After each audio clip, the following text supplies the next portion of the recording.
Vous êtes sur France 24 et vous avez raison. Bienvenue dans votre journal de l'Afrique. À la une ce soir, l'indignation et la sidération qui se multiplient en RDC depuis la diffusion sur les réseaux sociaux d'une vidéo d'une violence inouïe où une jeune femme qui vient d'accoucher se fait battre par un médecin. Des violences qui révèlent, selon les collectifs féministes, un problème plus profond de prise en charge des femmes enceintes dans le pays. Nous irons sur place dans ce journal. 30 ans après, nous retournerons à Tibérine, en Algérie, où 7 moines avaient été sauvagement assassinés. Une histoire qui avait bouleversé le monde entier 30 ans plus tard. Où en est l'enquête? Élément de réponse à suivre dans cette édition. Et ce soir, une œuvre coup de poing adaptée d'un classique de la littérature africaine, Allah n'est pas obligé, arrive sur les écrans africains. Un film d'animation inspiré du roman d'Amadou Kourouma qui plonge dans le destin d'un enfant soldat en Afrique de l'Ouest, un pari artistique fort porté par un producteur, Sébastien Onomo, qui défend une autre manière de raconter les histoires africaines à l'écran. Il est notre invité ce soir. Et on ouvre ce journal par une vidéo insoutenable qui a défrayé la chronique en RDC, suscitant indignation et sidération. On y voit une jeune femme qui vient à peine d'accoucher se faire frapper par un médecin censé la soigner. Des violences qui révèlent, selon les collectifs féministes, un problème plus profond de prise en charge des femmes enceintes dans le pays. Les précisions de notre correspondante Aurélie Bazaraki-Bangoula. Sur la vidéo, plus de 3 minutes d'images insoutenables. On y voit une jeune femme nue sur une table d'accouchement avec du sang sur les jambes. Son médecin veut la recoudre sans anesthésie. Elle refuse et se fait frapper à plusieurs reprises. C'est le médecin lui-même qui a demandé à filmer la scène. Le corps médical présent dans la salle, lui, ne réagit pas face à ces violences. C'est l'indignation sur les réseaux sociaux. Des milliers de messages condamnent le médecin et appellent à son interpellation. La nature de la vidéo, elle est tout simplement inacceptable. L'acte qui a été posé, c'était une torture. Nous encourageons le fait que la personne mise en cause soit poursuivie. Selon nos informations, il sera poursuivi en flagrance. Nous encourageons le fait que la victime, que j'appelle la survivante, qu'elle a été prise en charge immédiatement, mais nous encourageons encore plus de re-questionner le système, de re-questionner nos pratiques et de voir dans quelle mesure nous pouvons mettre en place un cadre pour qu'aucune autre femme ne soit victime et que toutes les femmes soient informées qu'elles ont de droits, même dans la salle d'accouchement. Ces violences ont fait réagir la première dame, Denise Nyakeru Tshisekedi, qui rappelle que ces faits violent les droits les plus fondamentaux d'une femme et appelle à une réponse rigoureuse et exemplaire. Le médecin a depuis été interpellé.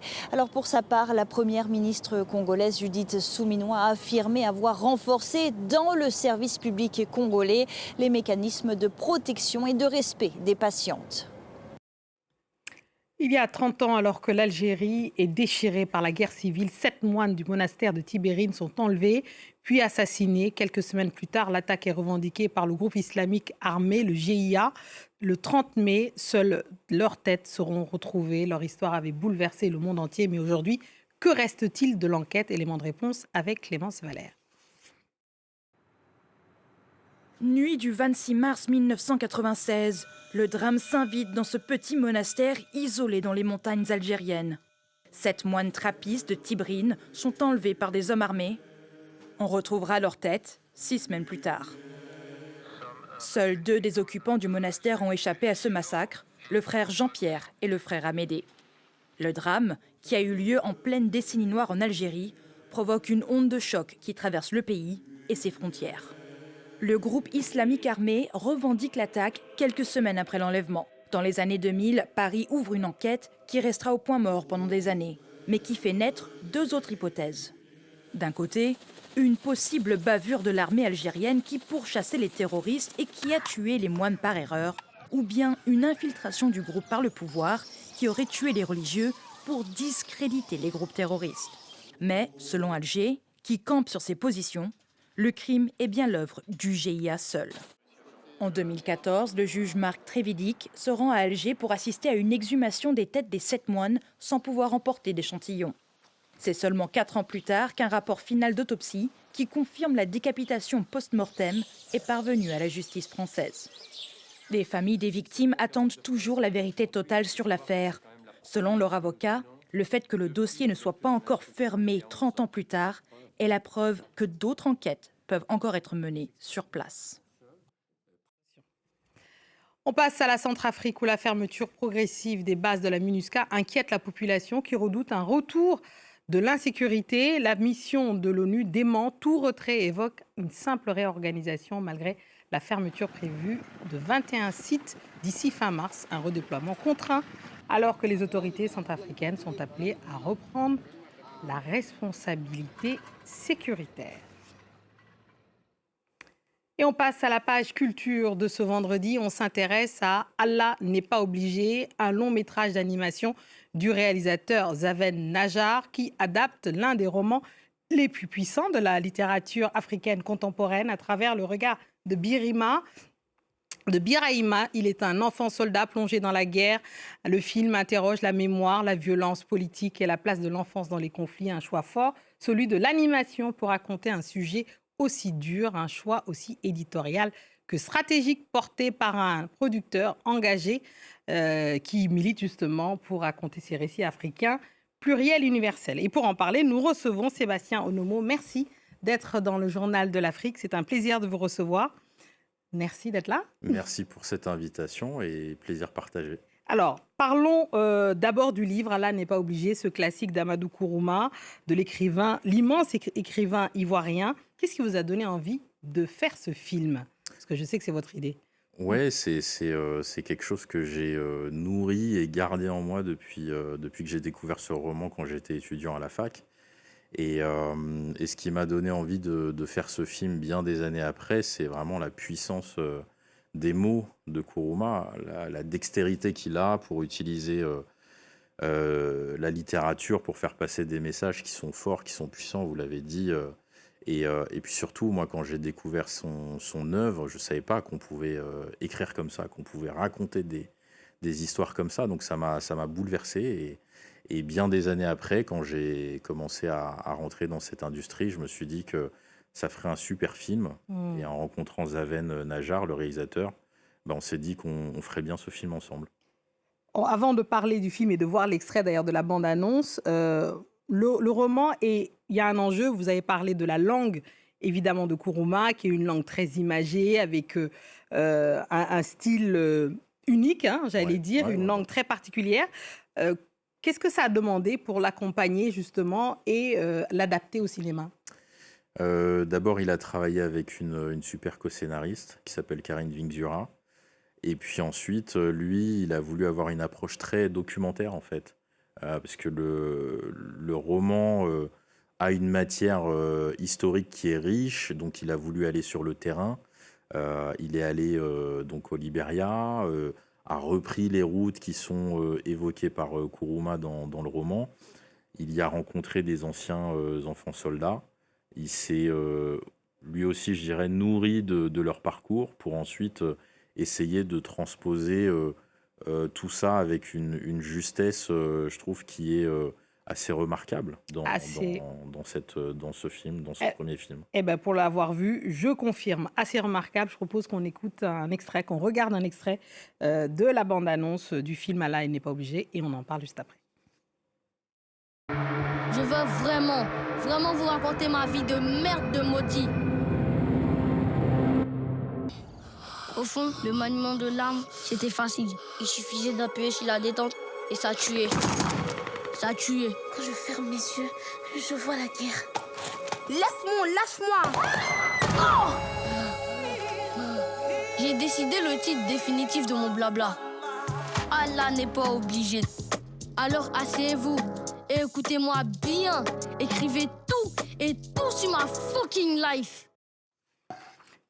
On le voit, les voix aussi sont importantes dans ce film. On entend, il y a aussi Thomas Ndjijol qui porte ce film, qui est un personnage dans le film. C'est à la fois le film, là où il est très réussi, c'est qu'il est à la fois très exigeant. Vous parlez de cette partie un peu documentaire et accessible. Ouais. Comment, justement, vous avez travaillé? Alors, évidemment, le réalisateur a sa part là-dessus. Comment ça a été décidé, ça, de trouver le juste ton, j'allais dire, pour faire ce film? C'est un travail d'équipe. Un film d'animation ou un film tout court, c'est un travail d'équipe. Et c'est vrai qu'on a cherché ses voix pour incarner ces personnages. Thomas, c'est quelqu'un dont on connaît le travail et qu'on admire depuis longtemps. Donc quand on l'a sollicité pour faire ce film, il nous a répondu oui très rapidement.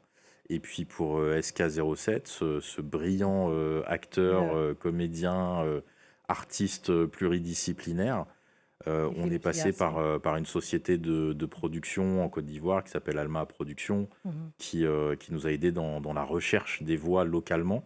Et quand ils nous ont présenté SK, on a été tout de suite conquis avec Zaven, parce que c'était une évidence que c'était lui qu'il fallait pour incarner Birahima. Donc, il porte très bien ces voix-là.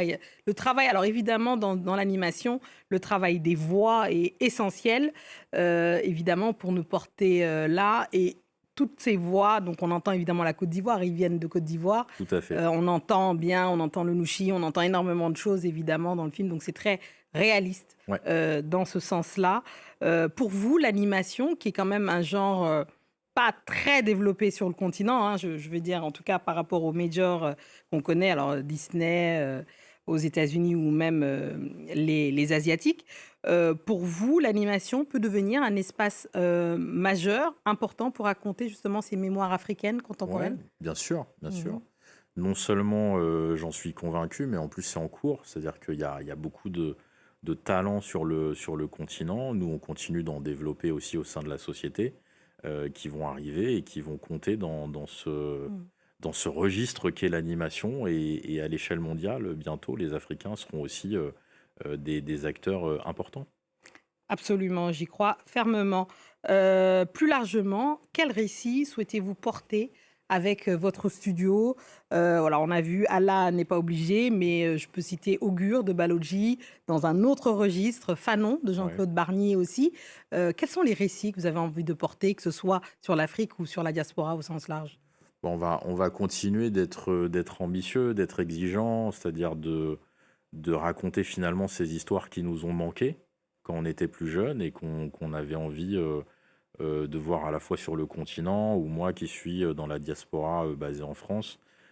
C'est des histoires qui m'ont manqué et que j'aurais aimé pouvoir découvrir quand j'étais jeune. Et aujourd'hui, à l'endroit où je me trouve en tant que producteur et je dirais en participant à la création des imaginaires, j'ai pour mission avec mon équipe de raconter ces imaginaires africains, panafricains, de manière positive, de créer des figures inspirantes, de montrer que, comme pour Kuruma, on a des grands auteurs sur le continent et qu'il faut qu'on les étudie plus, qu'on les transmette de génération en génération. Et voilà, et ça, c'est un peu la mission qu'on se donne, de faire émerger finalement des nouvelles voix, des nouveaux talents qui vont porter haut la voix du continent. Eh ben, on vous entend. Merci beaucoup, Sébastien Onomo, d'être venu dans le plateau du Journal de l'Afrique, sortie africaine de Allah n'est pas obligé dans toutes les grandes salles sur le continent africain. Précipitez-vous, c'est d'utilité publique, j'allais dire, et c'est salutaire. Merci beaucoup d'être venu. C'est la fin de ce journal. Merci à tous ceux qui nous ont suivis partout dans le monde. Et ce soir, en particulier, de Libreville à Paris, en passant par Kinshasa. Restez avec nous, car l'actualité continue sur France 24. Ça ne s'arrête même jamais. Merci.